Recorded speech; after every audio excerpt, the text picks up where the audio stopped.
회사에서 심할서를 작성하라고 지시하는 경우가 있거든요. 심할서 작성은 보통 사건 경위를 판단하는 데 그 취지가 있습니다. 그런데 회사에서는 심할서를 작성한 경우 이걸 향후에 중징계를 위한 교두보로 활용하는 경우가 굉장히 많습니다. 예를 들어서 한두 번 작성한 심할서로는 근로자를 해고하기 어렵겠죠. 그런데 심할서가 계속해서 누적되다 보면 나중에 강한 중징계, 즉 해고도 가능해질 수 있습니다. 자, 이처럼 심할서는 근로자의 과거 비행에 대한 강력한 증거 자료로 활용할 수가 있는 겁니다.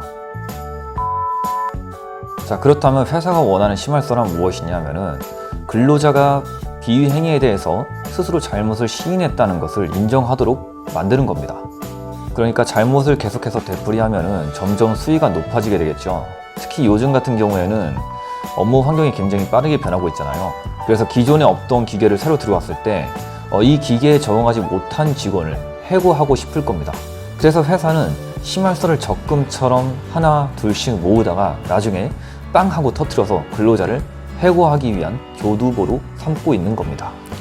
그래서 회사는 심할서 내용을 근로자가 잘못을 스스로 시인하도록 하고, 그리고 향후에 이러한 잘못을 반복하지 않겠다는 약속을 받으려고 하는 것을 내용으로 삼고자 합니다.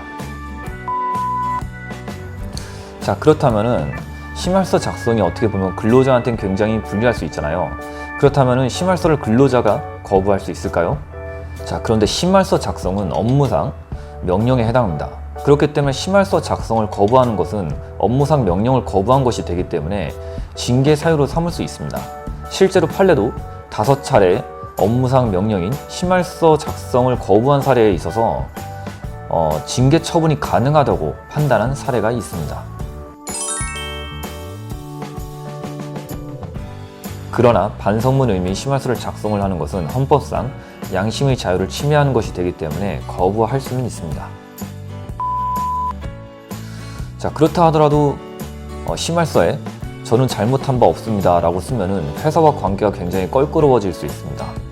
그러니까 내가 잘못하지 않았다는 것이 명백하다면은 심할서에 최대한 사실관계를 구체적으로 적어주시고 결과적으로는 죄송하다 등의 표현을 넣어주시는 편이 좋을 것 같습니다. 그럼 실제로 사례를 보면서 심할서를 어떻게 작성해야 되는지 확인해 보도록 하겠습니다. 본인은 2020년 8월 20일 발생한 A 업체와 프로젝트를 진행 중에 잘못된 소통으로 인해서 약 3천만 원에 달하는 불량품을 발생시키는 등 문제를 일으켰습니다. 이에 회사의 명예신용을 하락시키는 룰을 범했습니다. 또한 A 업체 대표와 말다툼을 벌여서 고객관리 문제도 발생시켰습니다. 자, 이 사례를 읽어보시면은 어떻게 보더라도 근로자가 굉장히 잘못했다는 것을 시인하고 있습니다. 향후 굉장히 강한 중징계가 나올 수도 있는 그런 심할서가 되겠죠. 그래서 제가 이 심할서를 약간 손을 봤습니다. 자, 본인은 2020년 8월 20일 발생한 A 업체와 프로젝트를 진행한 바 있습니다. 프로젝트 진행 시 항상 A 업체 대표와 토론을 했으며 문제를 최대한 줄이기 위해서 최대한 안전한 배합을 추천드렸으나 A 업체 대표가 극구 자신의 방식을 주장하여 결론적으로 약 3천만 원에 달하는 불량이 발생했습니다. 이에 본인은 근본 프로젝트 건에 대해서 A 업체에 왜 문제가 발생됐는지에 대해서 명확하게 설명드렸습니다. 그러자 A 업체 대표는 불량건에 대해서 저에게 크게 화를 냈습니다. A 업체 대표에게 리스크를 여러 번 설명했지만 결론적으로 불량이 발생했습니다. 이 점 죄송스럽게 생각합니다. 만약 본인이 잘못한 점이 없다면 사실관계는 최대한 구체적으로 적시해주세요. 그리고 마지막에 결과적으로는 죄송하다 이렇게 문구를 넣으면 심할서를 썼다 하더라도 향후 동일한 사유에 대해서 징계가 내려온다 하더라도 강한 징계 처분을 하기는 어려울 겁니다. 자, 그럼 여기까지 봐주셔서 감사합니다. 구독, 좋아요 눌러주세요.